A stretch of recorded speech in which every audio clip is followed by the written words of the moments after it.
네, 청장님. 그 인사 말씀에서 극한 기상 현상보다 정확하게 예측하는 게 점점 중요해진다고 말씀 주셨잖아요. 저는 기상 예보 정확도를 좀 높여주셨으면 하는 그런 요청을 좀 드리고 싶습니다. 그런 차원에서 이제 원인 분석을 좀 몇 개 해봤는데 무엇보다 지금 기상 예보에 대한 앞서 박홍배 의원님도 말씀을 주셨는데 기상 예보에 대한 국민 만족도가 너무 낮은 수준이에요. 이거 좀 관리를 좀 하셔야 될 것 같은데 저 PPT 좀 보여주세요. 존경하는 이미자 의원님께서 이제 예보관 중요성을 누차 강조해 주셔서 저도 역시 공감을 하고 있습니다. 그래서 저희가 단독 기사를 냈어요. 예보관을 어떻게 확충시켜 줄 수 있을까 싶어서 냈는데 댓글을 보고 저 너무 깜짝 놀랐습니다. 이럴 바에는 뭐 AI에 맡기지. 야근 수당 받으려고 야근하는 거 아니냐. 도대체 도와드릴 수가 없는 그런 정도로 그 기상 예보에 대한 국민 만족도가 너무 낮아서 실제로 이걸 어떻게 도와드려야 되나 할 정도로 좀 심각한 수준이었습니다. 그래서 이런 부분들 홍보하는 것도 저는 서비스 부분에 대한 홍보하는 것도 우선 먼저 선제적으로 좀 해주셔야 될 것 같다라는 생각을 좀 들었고요. 그 기상 예보를 이제 정확성을 높이기 위해서는 기상청 자료를 보니까 그 세 가지를 말씀 주셨더라고요. 첫 번째가 관측 품질, 두 번째가 수치 예보, 세 번째가 예보관입니다. 그럼 제가 이 세 가지 건에 대해서 하나하나 좀 짚어보려고 하는데요. 이 관측 품질 관련해 가지고 영상 하나 주실까요?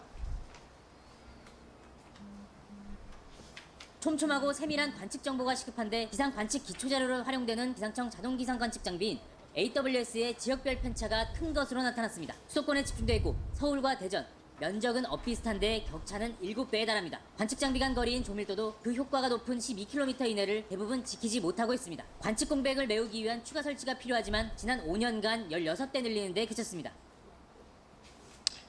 네, 이게 관측 어쨌든 관측 자료가 샘플링이잖아요. 근데 그 수도권과 지방 차이가 일단 너무 크고 이 뉴스를 보시는 분들이 지방 차별한다 이렇게 뭐 생각이 들 정도로 차이가 면적 대비 너무 차이가 큽니다. 근데 그래서 결국은 이제 샘플을 최대한 많이 모아야지 예측가 높아지는 건 사실이겠죠? 네.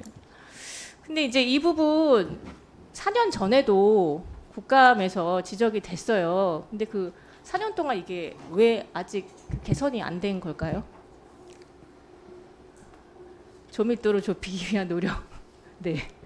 그동안 좀 노력이 좀 부족한 측면이 있었는데 지금 이번에 우리가 호우 긴급 재난 문자를 하면서 그 필요성을 더더욱 느꼈습니다. 저희가 이 AWS가 없는 곳에 문자를 발송해야 하는 상황을 어떻게 해결할지 정말 난감한 상황도 저희가 이번에 겪었기 때문에 특히 이제 그 조밀도가 지금 의원 보여주신 대로 평균적으로 보면 12km 정도 되지만 대구 경북 같은 경우는 15km가 넘고 그래서 그런 부분들을 골고루 최소한 12km대로 이렇게 네, 이거는 이제 저도 이제 추후에 또 말씀을 드려야 되니까 예. 그 부분 이제 저 나중에 뭐 종감 때라도 해서 준비를 좀 해서 말씀 좀 추가로 주시고요.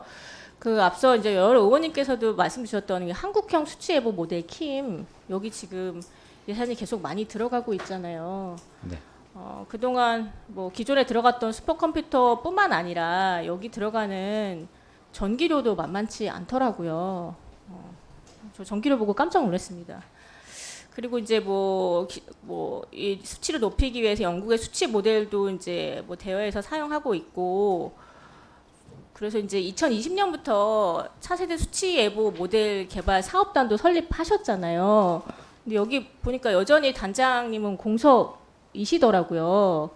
어떻게 아주 돈을 계속 투입하고 있는데 단장님도 공석이고 여기 정말 전문가분들도 필요한데 전문가에 해당되는 연구자분들에 대한 그 정원도 91명이 필요하다는데 74명 여전히 그런 수준입니다. 그러면 이전에 이걸 하겠다라고 이제 20년부터 준비해놨다가 계속 안 되고 26년이면 끝날 것 같은데 돈만 투자하고 이게 그 모델 사업단이 안 돌아가고 있으면 이 기상청에서 말씀하셨던 가장 중요한 이 모델은 어떻게 할까요? 여기 앞에 말씀도 속도를 내겠다고 하는데 어떻게 속도를 내실 건지에 대한 답변도 추후 같이 좀 해주시고요.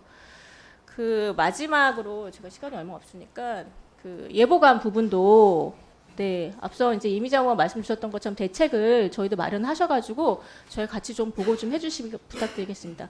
제가 말씀 그 수제보 모델 그걸 속도를 내는 부분, 네, 그 말씀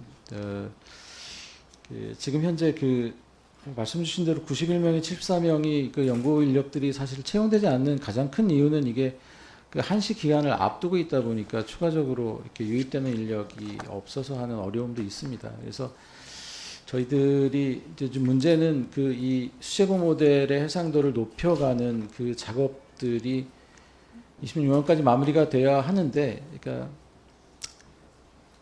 어려움이 많이 있습니다. 인력 문제를 제가 뭐 사실 뭐 그러나 그 제가 이제 속도를 내겠다고 말씀을 드렸던 거는 주어진 여건 하에서 그 과제들이 여러 가지가 있는데 그 중에서도 우선적으로 해결해야 될 과제들 저희가 좀 더 선별을 해서 그 부분에 좀 속도를 내야 되겠다. 그러니까 주로 모델의 해상도를 높이는 부분, 그 다음에 뭐 그 특히 이제 지역 그 요즘 그 호우 현상들이 국지화, 집중화, 돌발화되는 것들을 대응하기 위해서 국제 양산물 같은 그런 여러 가지 실황 대응 능력을 높일 수 있는 방향으로의 모델 개발 이런 것들을 좀 해나가겠다는 말씀으로 그런 취지에서 말씀을 드렸고요.